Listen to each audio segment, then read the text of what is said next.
Oke, kali ini kita coba bahas sesuatu yang beda ya. Kita lupain dulu deh soal spreadsheet atau tips-tips saham yang rumit. Kita mau coba bedah sesuatu yang lebih dalam, yaitu psikologi di balik kekayaan. Sebenarnya apa sih yang terjadi di dalam kepala kita waktu kita berusaha mencapai target finansial pertama yang rasanya, gede banget? Nah, lihat angka ini. 100.000 dolar. Buat banyak orang, angka ini tuh kayak puncak gunung pertama yang harus didaki. Kelihatannya tinggi, jauh, dan wah, butuh perjuangan banget buat sampai ke sana. Tapi, coba deh kita pikirin lagi. Gimana kalau mencapai angka ini tuh sebenarnya bukan cuma soal ngumpulin uang? Gimana kalau ini lebih tentang kita harus jadi orang yang seperti apa sih biar bisa sampai ke sana? Dan ternyata, ya, rintangan terbesar buat jadi kaya itu seringkali bukan soal gaji kita kecil atau gimana. Pertarungan yang sesungguhnya itu justru terjadi di dalam pikiran kita sendiri, setiap hari loh. Semuanya itu intinya ada di satu konsep psikologi yang keren banget, delayed gratification, atau penundaan kepuasan. Kedengarannya simpel ya, cuma kemampuan buat bilang, nanti aja. Tapi ini ternyata jadi salah satu kunci utama, nggak cuma buat keuangan yang sehat, tapi juga buat ngelola stres dan kesuksesan hidup secara umum. Nah, yang bikin ini susah, itu karena kita harus ngelawan sesuatu yang udah tertanam di otak kita dari sananya, yaitu pleasure principle-nya Freud. Ini tuh dorongan alami kita sebagai manusia buat nyari yang enak-enak dan ngehindarin yang sakit, maunya sekarang juga. Contoh paling klasiknya ya tes marshmallow yang terkenal itu. Dulu kita mikir, wah ini murni soal kemauan keras anak. Tapi penelitian modern nunjukin kalau ceritanya jauh lebih rumit. Ternyata kemampuan anak buat nunggu itu sangat dipengaruhi sama latar belakangnya. Bayangin aja, kalau seorang anak tumbuh di lingkungan di mana janji nanti dapat lebih, itu sering nggak ditepati, ya jelas dia bakal milih yang ada di depan mata sekarang kan? Jadi ini bukan soal kemauan, tapi soal kepercayaan. Ngomongin soal kepercayaan ke masa depan, ini nyambung banget sama tren yang lagi rame sekarang.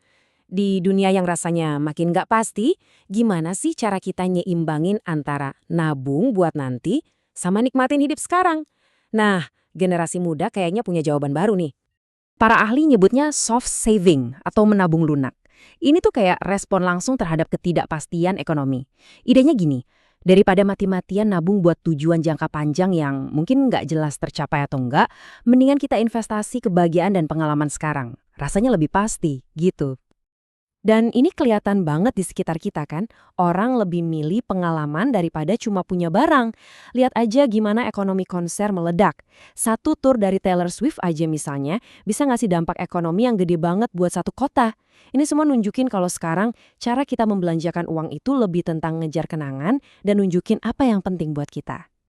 Oke, jadi kalau kemauan keras itu ternyata rumit.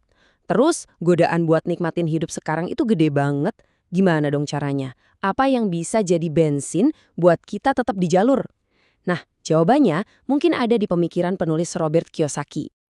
Ini dia nih, koin kuncinya.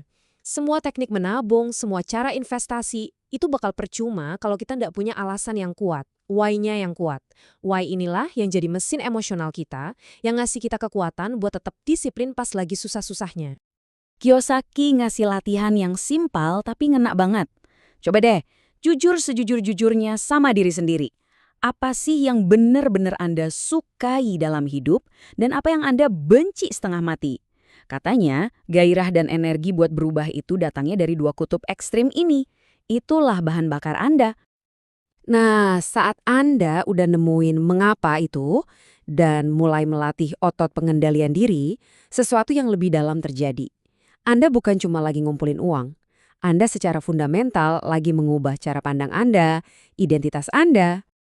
Akhirnya, mencapai angka 100.000 dolar itu cuma bukti dari luar aja. Bukti dari sebuah perubahan besar di dalam diri.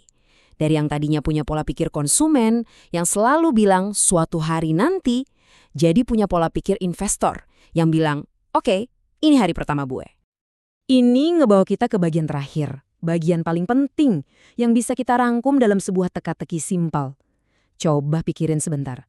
Ada 3 burung di pagar. 2 di antaranya memutuskan buat terbang. Pertanyaannya, berapa burung yang tersisa di pagar? Jawabannya, 3. Kenapa? Karena memutuskan itu beda sama melakukan. Perjalanan finansial Anda itu nggak dimulai dari budget yang sempurna atau rencana yang paling canggih. Perjalanan itu dimulai dari satu tindakan nyata, sekecil apapun setelah Anda membuat keputusan. Jadi, apa satu tindakan kecil yang akan Anda lakukan hari ini?